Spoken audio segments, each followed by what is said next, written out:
হে everyone, আসসালামু আলাইকুম। কি অবস্থা সবার? আশা করি সবাই অনেক ভালো আছেন।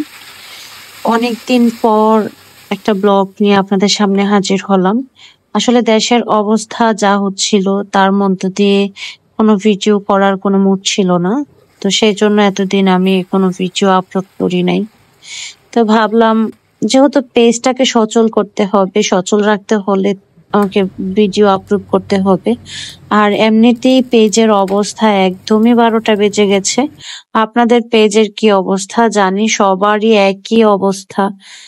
তো আজকে আমি সকালবেলা ঘুম থেকে উঠে বারান্দায় গিয়ে একটু গাছে পানি দিলাম। দেওয়ার পরে কুমড়া যেহেতু রাতেই আমি কেটে নিয়েছিলাম, সকালবেলা ঘুম থেকে উঠে কুমড়া ভাজি বসিয়ে দিয়ে তারপর সিদ্ধ আটার রুটি করে নিচ্ছিলাম।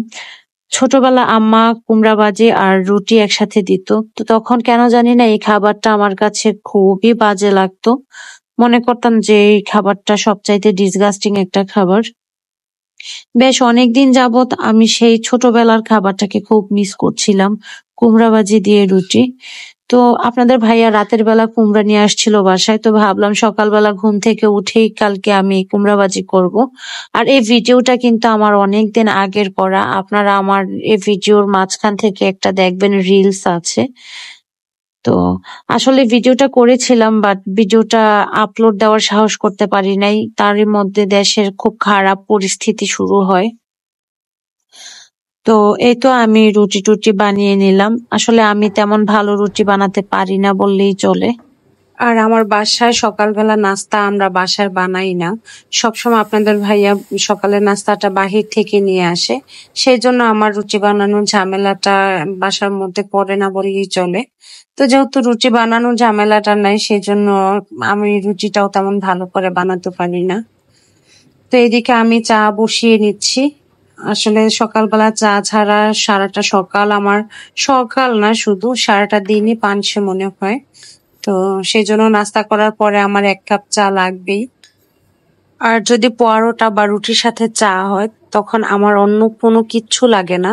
আমি চা দিয়েই পরোটা খেয়ে নিতে পারি।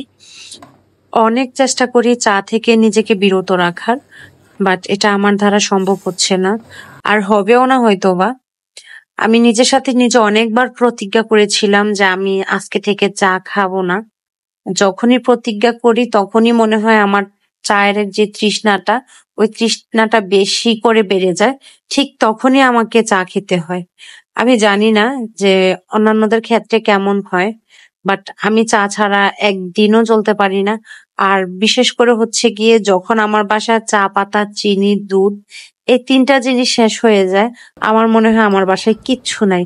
আর যদি চা পাতা, চিনি, দুধ এই 3টা জিনিস থাকে তাহলে মনে হয় আমি সবচাইতে ধনী ব্যক্তি। মানে এই 3টা জিনিস থাকা মানেই আমার ঘরে সব আছে। আর যখন এই 3টা জিনিসের একটা জিনিস কম পড়ে তখন আমার মনে হয় যে না, আমার বাসায় অনেক কিছু নাই।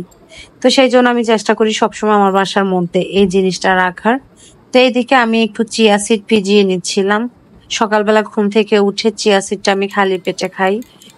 এটা আমাকে সারাটা দিন প্রচুর এনার্জি দেয়। তো সেই জন্য আমি চেষ্টা করি আমি ব্রেকফাস্টের আগে একটু চিয়া সিড আর লেবু রস মিশিয়ে তারপর এটা খাওয়ার জন্য। আপনারা চাইলে বড় একটা বোতলে 1 বোতল পানি ভরে তারপর একটু বেশি করে চিয়া সিড ভিজিয়ে সারাদিন আপনারা খেতে পারেন পানির পরিবর্তে। তাতে কিন্তু খুব ভালো এনার্জি পাওয়া যায়। তা আমি প্রায় সময় এই কাজটা করি, আবার যখন একটু বেশি আলসামি লাগে তখন আসলে এটা করি না। ওই যে অনেক কিছু জানি বাট মানি না, এরকম অবস্থা আর কি।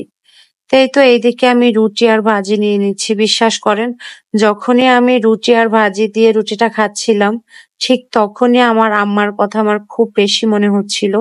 যে ছোটবেলা আম্মা যখন এই নাস্তাটা সকালবেলা দিত তখন একদম নাক আমার উপর উঠে যেত। আমি খেতে চাইতাম না। মনে হতো যে সবচাইতে বাজে নাস্তা এটা। কিন্তু কেন জানি না আমার খুব খেতে ইচ্ছে করছিল কয়েকদিন যাবত কুমড়া ভাজি দিয়ে রুটি। তো যখন খাচ্ছিলাম তখন আম্মার রান্নার যে টেস্টটা, আমি মনে হয় যে সেই টেস্টটাই আমি ফিল করছিলাম, যে ঠিক সেরকম একটা টেস্ট আমি পাচ্ছি। যাই হোক, অনেক কথা বললাম। আপনারা কে কোথা থেকে আমার ভিডিওটা দেখছেন অবশ্যই জানাবেন। আর আপনাদের একটা লাইক, একটা কমেন্ট আমার কাজের অনুপ্রেরণার জায়গায়। তো আজ এই পর্যন্তই। সবাই ভালো থাকবেন, সুস্থ থাকবেন। দেখা হবে নতুন কোনো ভিডিওতে। সেই পর্যন্ত আল্লাহ হাফেজ।